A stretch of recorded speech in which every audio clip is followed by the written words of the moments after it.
Hi guys, this is Alea Jen and welcome back to my YouTube channel. So for today's video, nadagdagan yung natin, ampaw natin. So, yung ako kasi nung nakaraan, 'di ba, wala akong ampaw and last day, tsaka ako binigyan ng amo ko 2 and tigi 100 yung laman. So, yun, Martes. And then ngayon is Friday. Ilang araw na nakalipas. So kanina pumunta kami dun sa parents ng amo kong babae, and pagdating dun mas bongga pala yung Chinese New Year nila.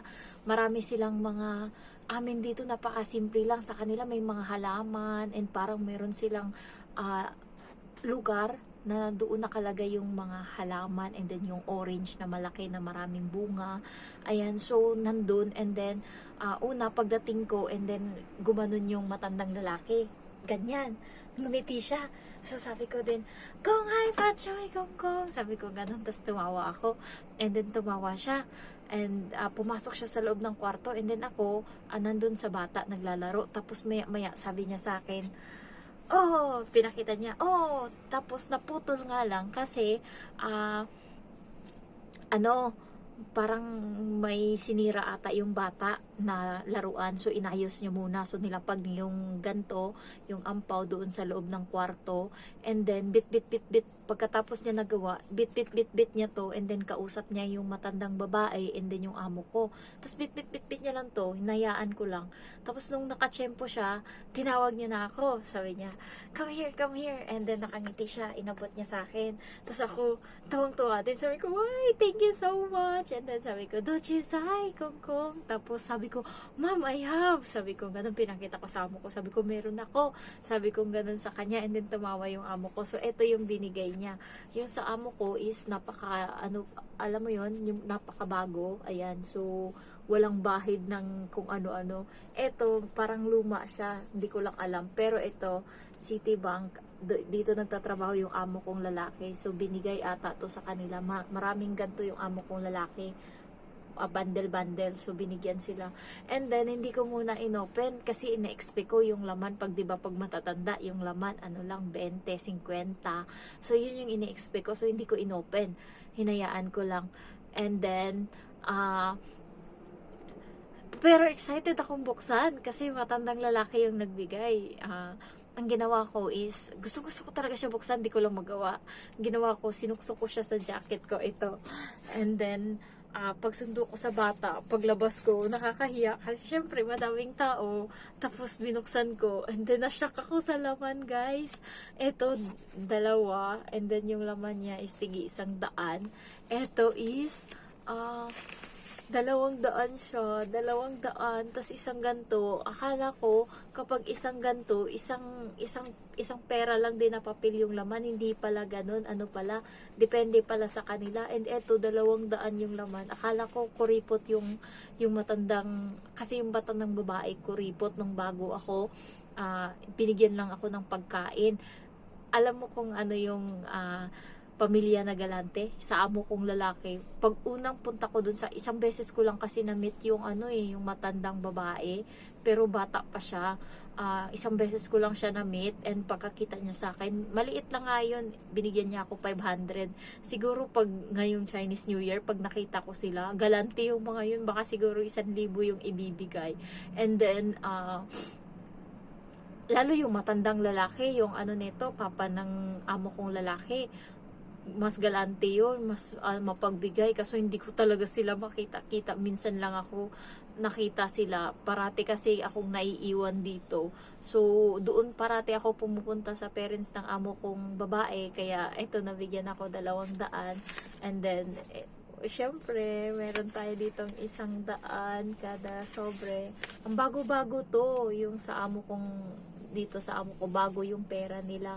Doon sa matanda, luma na, na yung pera is hindi bago. Ayan. So, naka 400 tayo. Yehey. So, at least, di ba? Malaking bagay na yun. Ayan. So, ayan. Ayan yung pera ko. Ayan. So, So, naka 400 ako. Yehey, yehey. So, tinanong ko yung Indo, yung katulong nila doon, ano daw, 5 tig to 200 yung natanggap niya and isang daan. So, yung nagbigay ng 100 is yung pinakabunso na lalaki. Wala pa kasi siyang anak. So, parang alam ko ganyan yung pamahiin eh. Dapat nga pag walang anak daw hindi nagbibigay. So binigyan niya yung katulong doon na Indo ng 100. And yung amo ko nagbigay din ng 200 dun sa katulong and puro 200 yung binibigay nila. Parang pamahiin nila, 200, hindi sila nagbibigay ng 50, 20 ganun. 200 talaga sila kung magbigay. And then sabi niya naka 200 daw siya and isang daan. So 1-1 yung kanya and deserve niya yun kasi grabe yung trabaho dun sa bahay na yun. Pag binagsakan nandun lahat ng bisita, pag pumupunta kami dun, wala naman akong ginagawa kasi bantay lang talaga ako ng bata. So siya nag-aasikaso lahat ng mga pagkain kung ano-ano. So akin lang isa, bata lang talaga ako nagfo-focus. Ganun din pag pumupunta yung mga ibang pamilya doon, siya din nakaharap kasi 5 magkapatid yung amo ko. So lahat yun, siya nag-take her, siya yung katulong.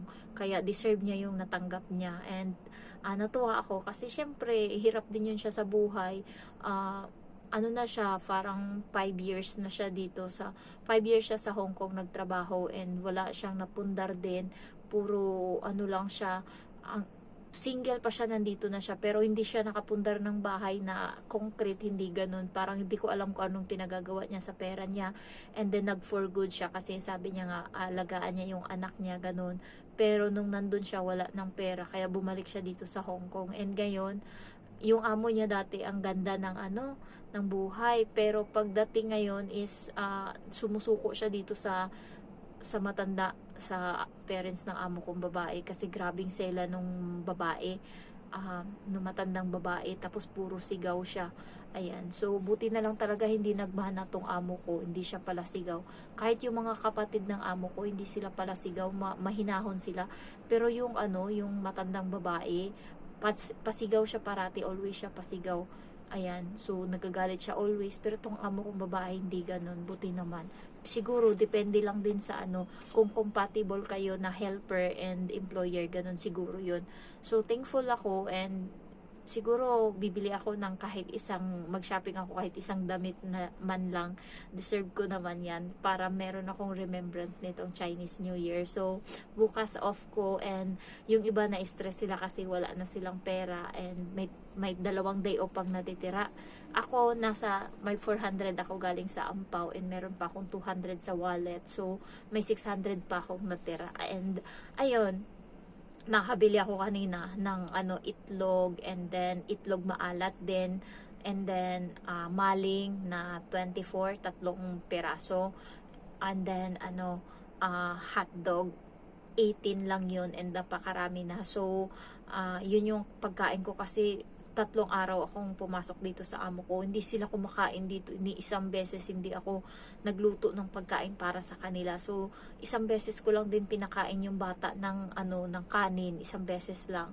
So, puro sila sa labas kumain. And ngayon, 12:00 nakakatapos ko lang kasi anong oras na sila umuwi. Pero thankful naman ako kasi kahit papano nagpahinga ako kanina, buong halos 3 oras akong nagsiselfon lang, wala namang pakialam yung amo ko as long as natapos ko na yung trabaho ko and nag-thank you siya sa akin. So ayun lang guys, na-share ko lang, at least may blessings tayong natanggap pahabol and kailangan ko lang i-upload kasi syempre proud ako at least kahit papano. Sabi nga ng kapatid ko hindi daw kuripo tong pamilya daw ng amo ko. Oo, kahit papano naman hindi naman sa pagkain, sagana din naman ako doon sa parents ng amo kong babae. Doon mismo sa sa parents ng amo kong lalaki, sabay-sabay kaming kumakain sa mesa and kung ano yung pagkain nila is yun din yung pagkain mo. So nakakahiya nga lang pero napakaraming pagkain sa mesa and yung ugali ng matanda na yun, kaugali ng bata, mapagbigay ba, basta alam mo lang yung kiliti niya, mapagbigay siya and napakagalanti niya. Sinabi siguro ng amo kong babae na malakas ako kumain ng kanin, so nagpa-deliver dito yung matandang lalaki yung parents ng amo ko lalaki ng bigas, isang sako, yung 50 kilos. So na-shock sila. Meron kaming 50 kilos na bigas kasi parati 5 kilos lang binibili. So ngayon meron kaming 50 kilos dyan. Kasi nga sinabi niya na grabe kong takaw kumain. Sinabi ko rin kasi sa amo ko lalaki na hindi ako maulam, makanin ako. Kaya ayun, nagpadala. So, nakatambak doon. So, party-party ako magsasaing. So, ayun lang guys, na-share ko lang. Thank you. Bye-bye.